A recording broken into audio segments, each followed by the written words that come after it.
Hi, my name's Amy and I'm the Exhibitions and Interpretation Officer at Elmbridge Museum. You're watching the Curator's talk for the Elmbridge War exhibition, which is currently on display in the Civic Centre at Esher. I'm going to start by diving right in with a figure, and that figure is 70 million. This absolutely immense statistic is the average total number of people killed in the Second World War. To get an idea of just how vast that is, the total UK population currently stands at roughly 66 million people. The most prominent recent war that many will know, the Syrian Civil War, has been going on for roughly 9 years now and has killed around 570,000 so far. Now, that's still a huge number for one country, and of course, death is death, no matter how many or few. But it does give an idea of the scale of devastation caused by the Second World War and the all-encompassing nature of this conflict. To summarise, the Second World War was the deadliest conflict in human history. In Britain, the Blitz was the bombing of British cities by German air forces, and it was one of the most prominent parts of the war on the home front. It lasted from September 1940 to May 1941. Today, my main focuses will be giving you a taste of Elmbridge's general experiences of the Second World War, then a little on the challenges we face bringing the display together, and finally the other Elmbridge at War projects, in particular the oral histories.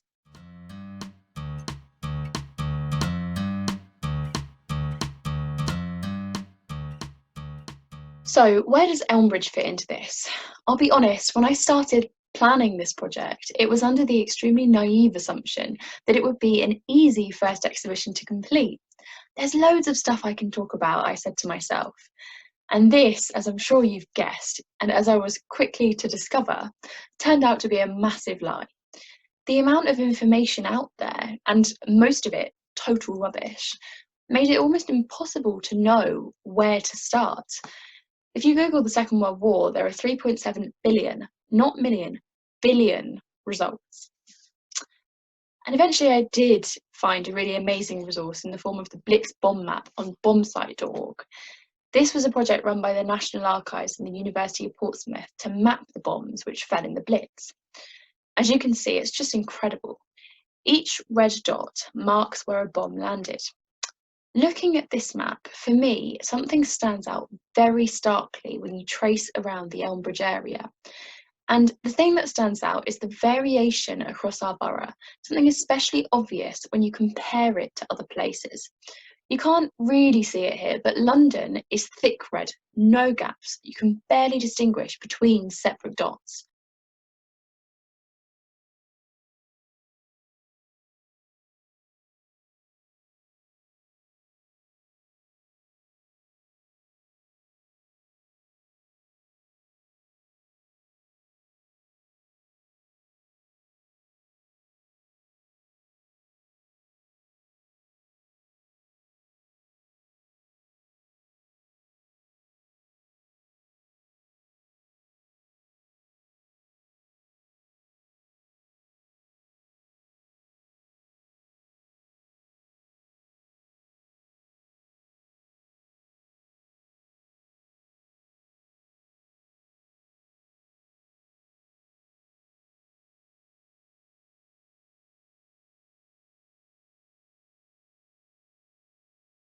There were also many strategic targets in Elmbridge. What do I mean by strategic targets? Factories, industry. Basically, companies completing work in aid of the war. This could cover anything from parts for planes, weapons, boats, or even small but still vitally important jobs. In the war years, it's important to remember that Elmbridge was primarily quite rural. This made it the perfect place for industry to set up, as there was abundant space for sprawling factories. That's not to say our landscape became a concrete jungle, but the space was optimum for many industries. The Vickers Armstrong factory at Brooklands, literally situated inside the old Brooklands racetrack, is probably one of the most famous examples. This company made Wellington bomber planes during the war. Technically, the Vickers bombing of the 4th of September was 3 days before the official start of the Blitz, which began on the 7th. But in reality, Vickers is one of the first strategic bombing raids of the Blitz period and signals a huge ramping up of the German offensive. Vickers was a daylight raid and was unexpected. Just after 1 p.m, spotters on the roof of the factory building saw German planes overhead. There are extensive underground tunnels under the former Vickers site. It's literally like a maze and perfectly preserved. I really recommend you look up some of the videos inside it on YouTube if you haven't, because it's fascinating. In theory, it should have protected the entire workforce, but obviously many of the workers didn't have time to get to the shelter before the German planes were on them because it was, their lunch hour. 83 people died that day and hundreds were injured. It really shows just how important an industrial target the factory was. Many of the unidentified bodies were taken to Mount Felix at Walton and later buried at Burvale Cemetery in Hersham, which we have pictures of in the display cabinet. There were other strategic targets in Elmbridge, but it's surprisingly hard to find them through research. It's my impression that the Vickers factory was such a prominent place in Second World War Elmbridge that it overshadows a lot of the other important war industries in our area. So I went back to the bomb map when I was planning my exhibition and started investigating areas where clusters of bombs had fallen. That's something which might denote that an area was being directly targeted. One of these, and I don't know if you can see it on the map, but you can make some of them out, is the Fairmile estate in Cobham. There is a definite cluster here which stands out. If you look into the history of this particular area, you can actually find that two companies were completing work here, Fairmile Marine and Airspeed Limited. Fairmile Marine built Fairmile boats for the Admiralty, and Airspeed Limited had a design office at Fairmile Manor, which designed Airspeed Ambassador civil aircraft. There are so many other important locations that I could talk about for ages and ages. You've also got the Navy, Army and Air Force Institute headquarters at Ruxley Towers in Claygate, which planned their next moves here and was almost certainly a target. But I want to look at other areas too. What were the contrasting pictures? If we look over to other parts of the borough, we can see that in some pockets, the bombing was not as heavy or is more consistent rather than appearing in clusters. The expanse of farmland and open space was also ideal for women's land army work, harvesting crops. And I think possibly the nicest photo I've discovered while researching this was the one of Rivernook Farm. It's on our current brochure, and you can see members of the WLA and prisoners of war from Topside Camp at Thames Ditton harvesting tomatoes together at the farm in Walton. There were various other farms, such as Secrets Farm in Hersham, which is now Bell Farm, which we also have amazing images of. There are rows and rows of glass cloches shielding the growing vegetables in one picture, and they're all up on the online exhibitions page of our website. This kind of farmland was important, but it wasn't a primary target for German bombers. Neither were the residential villages and homes in Elmbridge. There's really no better demonstration of the variation in experience than the fact that when Molesey school children were being evacuated out of Elmbridge to Exeter, at the same time you've got homeless London bombing victims seeking safety at Mount Felix, which acted as a temporary accommodation before they were rehoused. I'm going to move on from the actual history of the borough now, but if there's one thing to take away from the exhibition, it would be the sense of the massive variety and experience, and definitely the chance involved in differentiating those who were bombed from those who were not.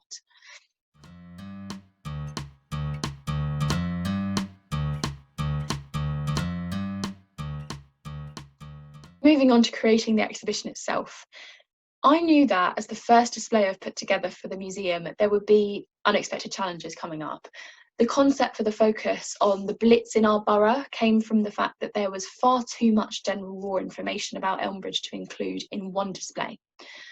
The thing that's probably most important to remember when planning an exhibition is that learning which things to leave out and when to stop is equally important to putting things into the display. I mentioned earlier that this topic is huge, and this made it especially important to maintain a focus on a clear narrative.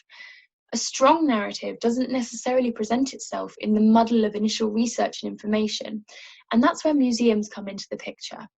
You have to strike a delicate balance between identifying and presenting a narrative coherently, while steering clear of manipulating evidence into a narrative which doesn't exist.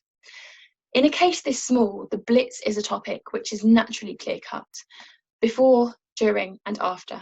People prepared, they were bombed, and they dealt with the damage and carried on with life in the aftermath. I think another reason that just focusing on a small area works is because it gives just a flavour. I'm not an expert on Elmbridge's war history, and this exhibition doesn't claim to be comprehensive in any way. It simply gives a taste of the period and hopefully leaves visitors curious to find out more.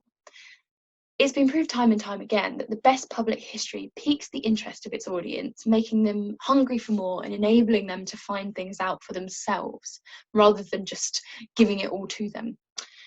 Think about it. When have you ever read anything which has trudged through facts one by one in the minutest of detail and still been interesting? Because I certainly never have.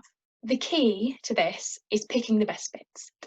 This is something which was relatively new to me and which I find quite hard, because once I've started, I typically want to include everything that I've found out.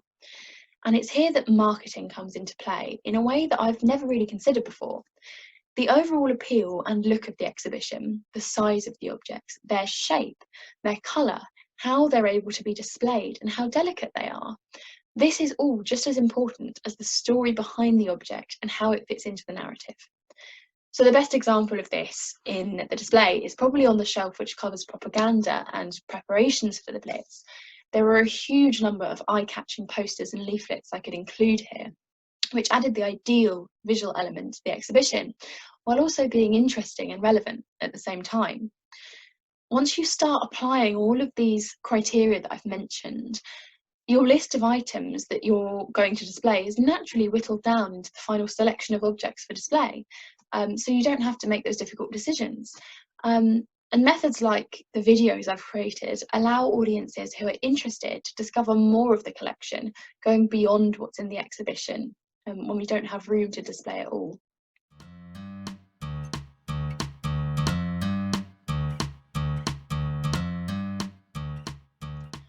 Final point I'd like to make is about the power of place and the local versus national picture in general. The fact that Elmbridge Museum is a local museum and we have display cases across the entire borough is very, very important, because it means that with big histories like this, we can use the power of place. Now, I know it seems like common sense, but one of my main priorities with this exhibition was portraying this well-worn national topic from a local perspective and maintaining the focus on our borough in particular. Probably one of the best examples of the power of place in this topic is in the Coventry Blitz Museum. From its base at Coventry Cathedral, it covers the infamous bombing of Coventry on the 14th of November 1940. This is special and unique because Coventry Cathedral was one of the prominent victims of the bombing raid that night. So not only does the exhibition have the abundant authority to talk about the Coventry bombings, it also has the power of place. It can say, the bombing took place right where you are standing, which gives an incredibly unique insight actually into the interpretation it offers. Nowhere can match it. Nowhere. And this is the power that local history has when it's exhibited by local museums. Being able to say this took place where you're standing, this took place down the road, this took place at your old school, and so on, offers people the chance to experience the history which happened on their doorstep, rather than travelling to a national museum to be presented with a very, very general picture. To summarise, actually going somewhere is, in my opinion, the closest you can get to accurately perceiving what the past there was like. It's this advantage which we've tried to tap into here, and particularly through the Elmbridge War Trail booklet, which will be coming out soon. The trail will track history geographically in the area in far more detail in a walking tour style. And each stop on the trail will reveal a significant Second World War landmark in Elmbridge, which might previously have been hidden, and sometimes even hidden in plain sight.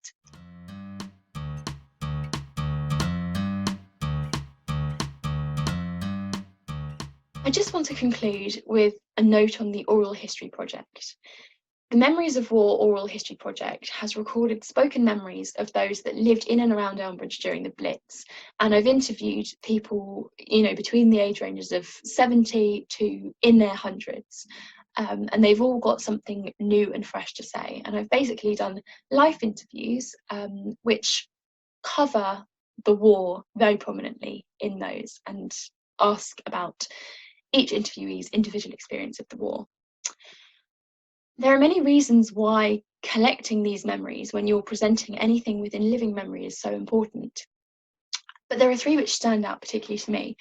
And one is that these memories won't be around forever. We need to make sure we ask the questions now before we can't. Two is that hearing the spoken word actually offers something that the written word often can't. You've got emotion, intonation, pausing. They're all things which portray meaning and which can sometimes actually be lost or misinterpreted in text. And three is that memory is constantly changing. Even though we have quite a few recorded memories about the Blitz at Elmbridge Museum right now, you'd be amazed at how these change with the times. Memory isn't something which is static. It's a form of interpretation, actually, which happens in our own brains, separate from fact. And the way someone remembers something can tell us so much more about the time we're now living in, or more importantly, the time that has passed since the war ended. Of course, the information side of the oral histories was endlessly useful too. Some of the information I learned gave me new avenues to research for the exhibition. One lady told me, the exact location of the prisoner of war camp in Thames Ditton, which I had been researching for weeks prior to that and had no luck finding anything out about. So that was very, very useful, and I could include that in the exhibition. But by far the most useful part of the oral histories was the human, emotional aspect of the Blitz they brought home, how people felt and thought about the Blitz. In some cases, this even changed the way I wrote the exhibition's interpretation. So when it came to VE Day, I had planned to present a very happy narrative, as with the ending of the war in Europe, the common assumption is that everything got better and everyone was very, very happy when it ended. But when asked about the day, many of my interviewees mentioned the fact that it was actually bittersweet for them. Some were uneasy that loved ones were still fighting across Asia or hadn't been demobbed yet. Some had actually lost loved ones in the war who could never be brought back, and some simply felt daunted at the prospect of what was to come when war was sometimes all that they had known as children.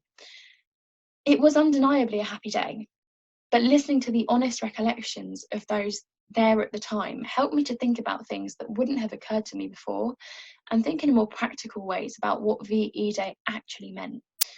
I therefore tried to weave this into my narrative to give a more accurate and a more human interpretation of VE Day, which I hope I did get across in the exhibition. Thank you for listening. Please do take a look at our website to find the object videos, oral histories, blog posts, and much, much more, along with resources for children on our learning page.